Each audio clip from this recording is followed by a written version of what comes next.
Baik, selamat sore. Perkenalkan, nama saya Apriana JK, NIM 1803030176. Mahasiswa jurusan Sosiologi, Fakultas Ilmu Sosial dan Ilmu Politik, Universitas Nusa Cendana Kupang. Baik, pada video kali ini saya akan membuat video parodi untuk kedua kalinya. Pada video kali ini saya akan menjelaskan materi tentang konseptualisasi metode penelitian sosial dalam penelitian kualitatif. Karena itu, ada beberapa hal yang akan saya sampaikan dalam video ini, termasuk penjelasan dan langkah-langkah dalam metode penelitian kualitatif. Salam, selamat sore Kakak Arina. Selamat sore juga. Kelihatannya Kakak sibuk sekali ya. Ya Kak. Apa boleh tahu Kakak sibuk apa?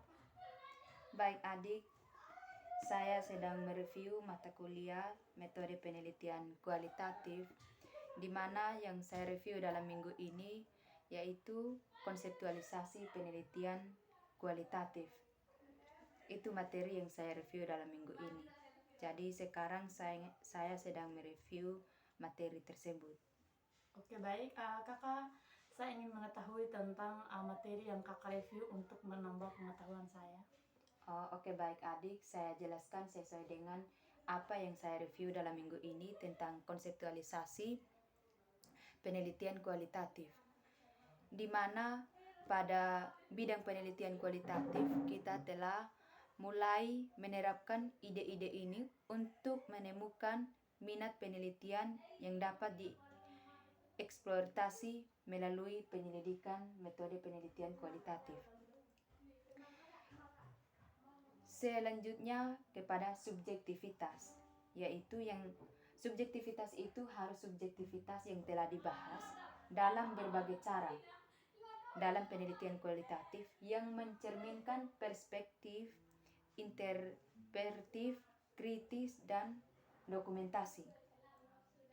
Meskipun ada banyak definisi tentang hal-hal tersebut yang telah saya jelaskan tadi, tetapi harus ada pola berpikir untuk membantu bagaimana berpikir yang rasional untuk menemukan subjektivitas tersebut.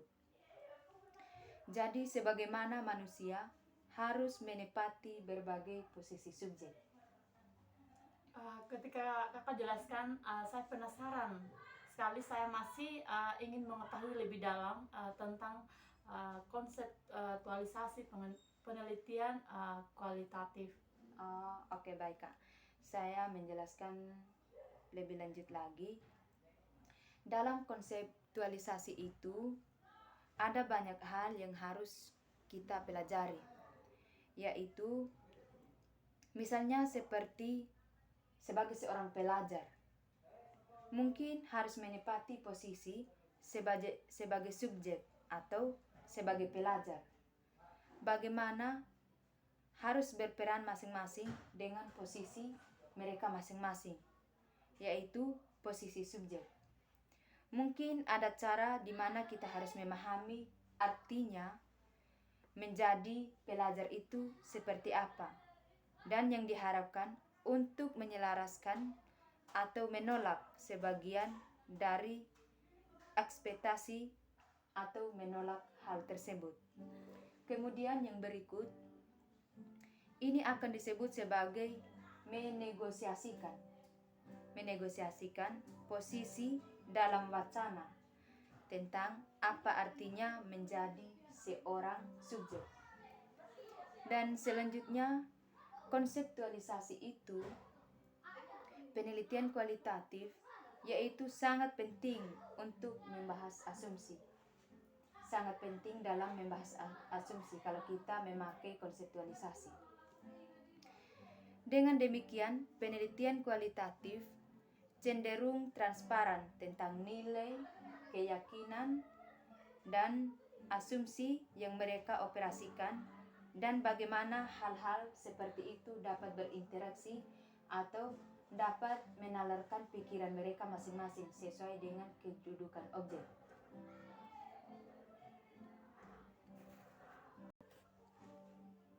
Kak, apakah ada tujuan dari konseptualisasi tersebut?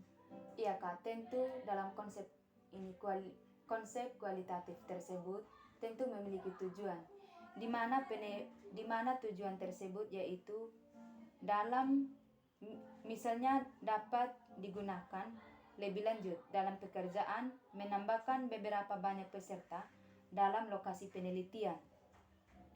Misalnya, jika kita tertarik untuk mengeksplorasi pengalaman diskriminasi di antara para pelajar di perguruan tinggi, bagaimana apa yang harus mereka lakukan? Atau konseptualisasi penelitian mengeksploitasikan pengalaman atau persepsi. Lalu pengalaman atau persepsi apa yang sebenarnya yang menjadi tujuan dari mereka masing-masing. Kemudian tujuan yang berikut yaitu untuk menyelesaikan semua pihak dengan topik yang mereka pilih masing-masing agar tidak rumit, yaitu dengan menggunakan kedalaman yang memadai akan memiliki jawaban yang kompleks, berlapis-lapis, canggih, dan bernuansa. Sehingga mereka dapat membuat pertanyaan dan dengan pertanyaan tersebut mereka dapat memposisikan posisi mereka sebagai subjek agar mereka mendapatkan informasi yang teoritis, yang jelas, dan yang memiliki makna. Kemudian yang berikut ada beberapa contoh tujuan lain dari konseptualisasi itu, yaitu untuk mengeksploitasi pengalaman dua lulusan yang menghargai transisi mereka ke pendidikan alternatif, yaitu dengan cara apa peserta menggambarkan pengalaman mereka dalam lingkungan pendidikan tradisional sebelum mendaftar ke program pendidikan yang alternatif. Kemudian yang kedua, dengan cara apa mereka harus mendambakan pengalaman mereka dalam pendidikan alternatif yang berkontribusi pada kelulusan mereka masing-masing. Contoh atau tujuan itu merupakan percakapan atau wawancara yang terjadi dalam berbagai bentuk dalam penelitian kualitatif. Konversi dapat menjadi terbuka terstruktur atau semi terstruktur. Jadi, pilihan pengumpulan data dan metode pengumpulan data harus selalu menginformasikan oleh tujuan penelitian. Jadi, fokus penelitian konseptualisasi itu harus fokus pada tujuan penelitian. Apa tujuan penelitian mereka sehingga mereka melakukan tujuan penelitian. Itu tujuan utama dari konseptualisasi.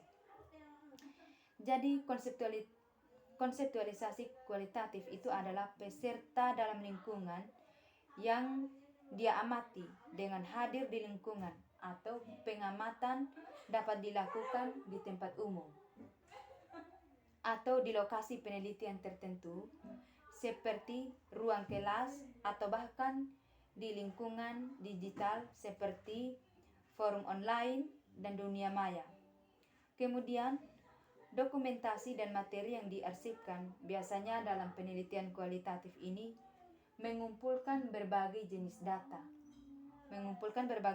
data atau jenis dokumen yang relevan dan bahan yang dapat memberikan pemahaman kepada konstruksi atau konseptual yang lebih baik bagi peneliti.